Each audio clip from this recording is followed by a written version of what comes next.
Hello and welcome to day 52 of my daily vlog. So today I started off with Percy, then I did Baxter and Theo,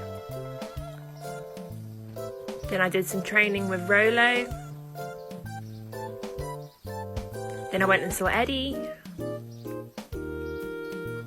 then I got a McDonald's, then I went and saw these three, so these are all new clients of mine. I absolutely love this guy. And then I walked the puppy, had more cuddles with him because he's gorgeous, and then I walked my Furry.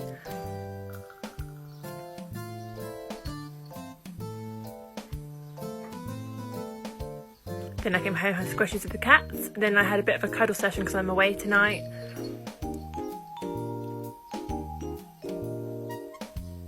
Jane was eating his ear.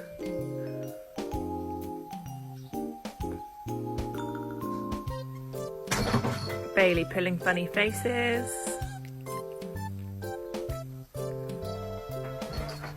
Then I went to my friend's house and we went out drinking.